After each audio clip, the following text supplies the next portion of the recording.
অবশেষে হলো উল্কাপতন। বিজেপির গেরুয়া ঝড়ে খড়কুটোর মতো উড়ে গেল মমতা ব্যানার্জির সাধের তৃণমূল কংগ্রেস। কিন্তু এরকম কেন হলো? দেখবেন আজ থেকে 4-5 মাস আগেও না মানুষ এতটা মানে বুঝতে পারেনি যে তৃণমূল কংগ্রেসের এই অবস্থা হবে, এরকম শোচনীয় হার হবে। কেউ ধারণাই করতে পারেনি। তখন হয়তো সবাই ভেবেছিল যে হ্যাঁ, বিজেপি কিছু সিট বাড়াতে পারে, কিন্তু ক্ষমতায় তৃণমূল কংগ্রেসই থাকবে। কেন কেন এই মহাপতন হলো? অনেকে বলবেন যে অ্যান্টি ইনকাম বেশি, কিংবা এত পরিমাণে দুর্নীতি, নেতাদের এত এত টাকা তোলাবাজি, গরু চুরি, কয়লা চুরি, মানে সমস্ত ক্ষেত্রে তৃণমূল সরকারের একটা নৈরাজ্য ধরা পড়েছে। এটা সত্যি, কিন্তু তা সত্ত্বেও আমি যেটা বলবো, তৃণমূল সরকারের এই মহাপতন দরকার ছিল। সেটা হচ্ছে ভারতবর্ষের সিকিউরিটির ক্ষেত্রে, ন্যাশনাল সিকিউরিটির ক্ষেত্রে তৃণমূলের এই মহাপতন অতি অবশ্যই দরকার ছিল। তা যদি না হতো তাহলে কিন্তু সামনে কিন্তু বিপদ ঘনিয়ে আসতো।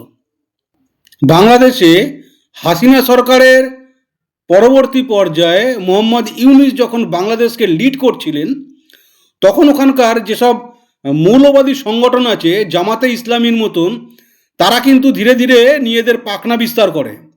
সেটা কিন্তু ভারতবর্ষের জন্য খুব উদ্বেগের বিষয় হয়ে উঠেছিল।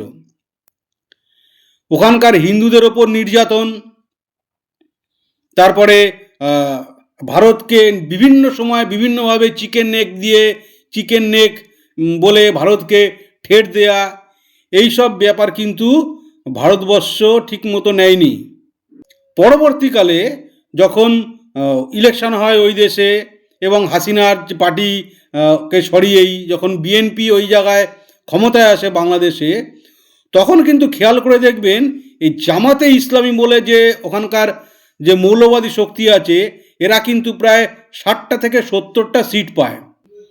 এবং খেয়াল করে দেখবেন পশ্চিমবঙ্গের সীমান্তবর্তী জেলাগুলিতে এই জামাতে ইসলামী বলে যে মৌলবাদী সংগঠন, এরা বেশ কিছু সিট পায়, যেটা কিনা আমাদের পক্ষে খুব মানে উদ্বেগের বিষয় হয়ে উঠেছে। একটু বলে নিই কোন কোন সিট। উত্তর 24 পরগনার সীমান্তে ঘেঁষা এলাকায় রংপুর 1, রংপুর 2, রংপুর 4 এবং রংপুর 5, এখানে জামাতে ইসলামী তার সিটগুলি পায়। আচ্ছা, এবারে হচ্ছে মালদার সামনে, মালদার সীমান্তবর্তী এলাকায় রাজশাহী কিছু অঞ্চলে জামাতে ইসলামী তার উপস্থিতি লক্ষ্য করা যায়। আচ্ছা, তারপরে হচ্ছে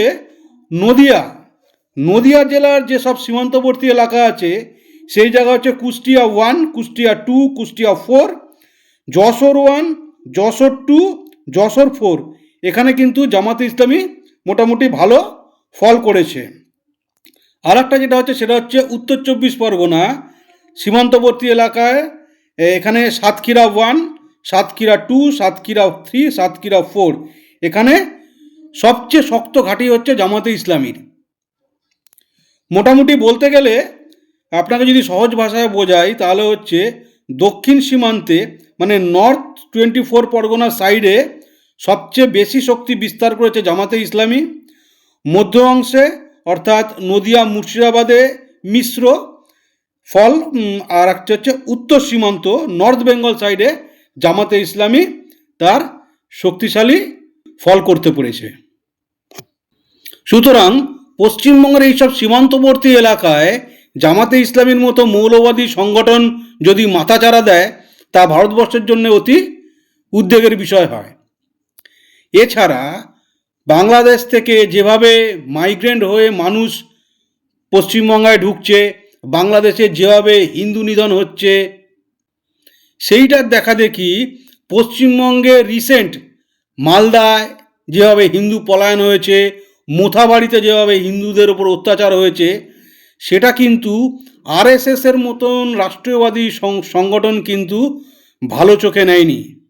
নাহলে দেখুন, যে আরএসএস এক সময় মমতা ব্যানার্জিকে দুর্গা বলে সম্বোধন করেছিল, এই সব ঘটনার ফলে আরএসএসের কিন্তু নজর পুরোপুরি 180 ডিগ্রি মমতা ব্যানার্জির থেকে ঘুরে যায়।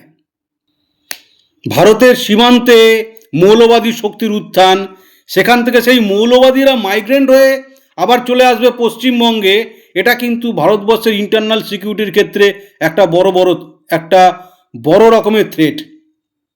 এটা আরএসএসের মতন সংগঠন খুব ভালো বুঝতে পেরেছে। এছাড়া দেখবেন মমতা ব্যানার্জি এইসব জিহাদি শক্তিগুলিকে তো দমন করেননি, উল্টে তাদের কি করেছেন, এনকারেজ করে গেছেন। ওপেন সভামঞ্চ থেকে তিনি বলেছেন যে একটা সম্প্রদায়কে যদি সম্প্রদায় যদি জেগে ওঠে তাহলে কিন্তু 12টা-13টা বাজিয়ে দেবে। বিভিন্ন সময় তিনি বিএসএফ, আধা সেনা, ভারতবর্ষ সেনার সম্পর্কে তিনি কুরুচিকর মন্তব্য করে গেছেন। ভোট রাজনীতির জন্যে এই যে মুসলিমদের তোষণ, মৌলবাদী শক্তিকে তোষণ, এটা কিন্তু মমতা ব্যানার্জি বছরের পর বছর করে গেছেন। মমতা ব্যানার্জির এইসব কর্মকাণ্ড আরএসএসের মতন যারা রাষ্ট্রীয়বাদী দল তারা কিন্তু মোটেই ভালো চোখে নেয়নি। দেখুন, আরএসএস হচ্ছে এমন একটি সংগঠন যারা কিন্তু রাষ্ট্রীয় যে সুরক্ষা তার সঙ্গে কোনোদিন কোনোরূপ সমঝোতা করতে চায় না। তো বিজেপির অনেক সাংগঠনিক দুর্বলতা ছিল, যেটা আরএসএস নিজের সংগঠন দিয়ে সেটা পুরো ঢেকে দিয়েছেন।